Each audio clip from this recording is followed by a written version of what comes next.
What's going on, everybody? Mortem here, this time bringing you a look at some of the upcoming mods, DLCs, and various updates that I'll be looking forward to over the course of the next year, as these are things that are difficult to talk about individually in any given video, but collectively might be worth talking about. That said, before we dive into it, sorry if I sound a little bit off. I've been sick after spending time with family for the holidays. Otherwise, let's jump into it. First, talking about some just random stuff that I, in general, have been looking forward to for a long time, such as the expansion for Grim Dawn. People have been asking me to take a look at Grim Dawn forever, and I'm pretty sure you can find videos of me mentioning exactly that from, I think, like 2023 even. But the main reason I haven't taken a look at it in any real big video at the moment is that they have been working on the game's what is meant to be final expansion, I believe, for an extremely long period of time, that being the Fangs of Asterkarn, I believe it's called, which is meant to, of course, bring a bunch of content to the game, and I obviously don't want to cover it in full until I have access to all of that content. So who knows, maybe 2026 will finally be the year I get to cover that one. With that in mind, however, there's also a whole host of different, say, early access titles that I'm looking forward to updates on. You've got No Rest for the Wicked, Solasta 2, which will be entering early access, and then presumably getting updates to follow, the updates to Warhammer 40k Dark Heresy, and so basically just a lot of games that are on their way to release but haven't quite made it there just yet. Obviously those are games I'm looking forward to just very broadly. Otherwise though, for the rest of this video I want to get a fair bit more specific with it,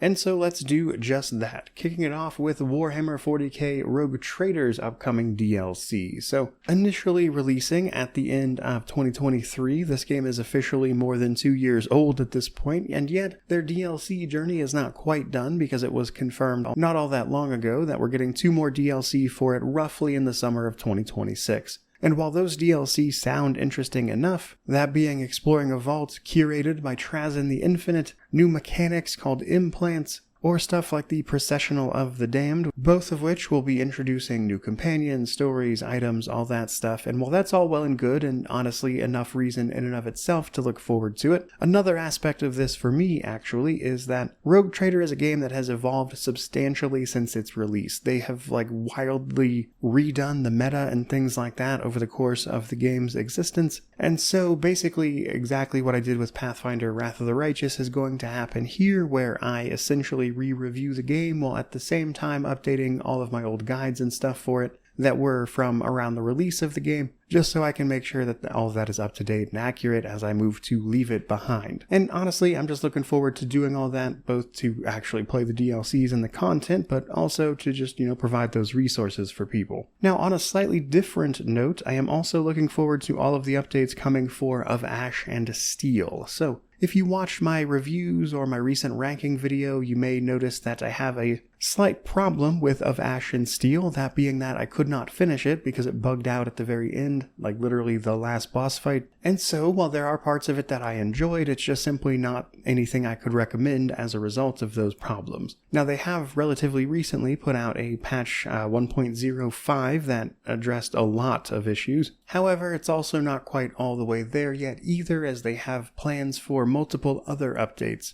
At least about 5 or 6 more to go, actually. And so I am hoping that over the course of those updates, they will actually fix a lot of this game's problems and I can jump back in and then finish the 100% that I got most of the way there on, but honestly kind of lost my patience with when that boss fight problem happened. But one way or another, once they've rolled out many of these updates, I'm going to jump back into this game, take a look at it, and hopefully see about whether or not it's something I could actually recommend. But I did enjoy a lot of what that game had to offer, so I'm hoping they managed to pull it off. Now, this next one might be a little bit strange, but it's actually the 2 upcoming DLC for The Outer Worlds 2, and that's mostly because I'm kind of just really curious what these 2 DLC could actually cover. There are a few things I think they could potentially delve into, like for instance, I think the Protectorate as a faction is a bit underdeveloped, like in terms of their representation in the game. They are clearly just meant to be the big bad, at least for the most part in the story, and I think they could honestly use some more narrative and exposition to potentially show them off more. And while I don't think that's a given by any means,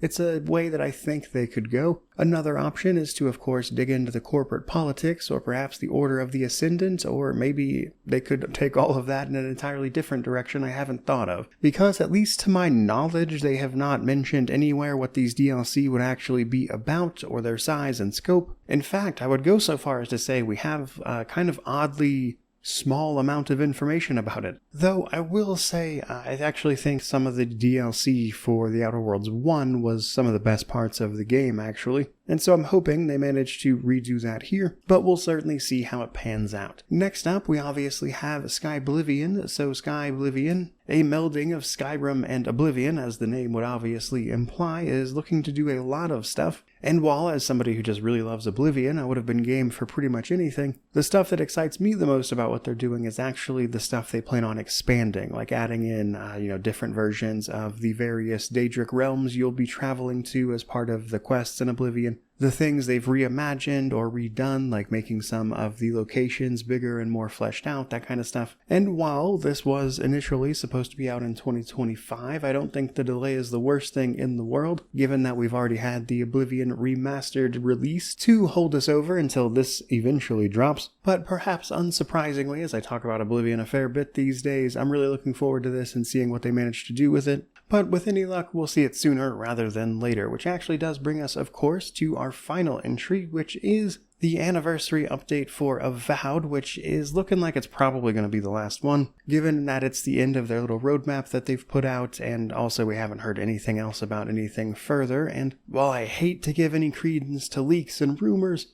the word is that they've moved on to Avowed 2. Which obviously wouldn't be terrible for me, but I would still prefer Pillars of Eternity 3, obviously. Now that said, the update we're actually getting for Avowed is going to bring things like New Game Plus, new weapon types, a bunch of appearance and customization options, that sort of thing, and it's going to provide me an opportunity at least to jump back into it and do a full run with all of the updates and changes they've made along the way, and obviously check out New Game Plus and exactly what they've added there, if there's any extra mechanics to it, that kind of thing. So it'll be fun for me to play through it one more time. And then from there, I guess we'll just have to see whether or not they actually plan on doing Avowed 2, or if that is in fact just the rumor that it currently is. But as for today's video, that's pretty much going to wrap it up. I certainly hope you enjoyed it. If there's anything of this nature you'd like to mention, by all means, drop it down in the comment section below, which of course means to like, comment, subscribe, all the YouTube jazz. But regardless of any of that, truly, just thank you so much for watching. I really do appreciate it. May you wander in wisdom and have an amazing day.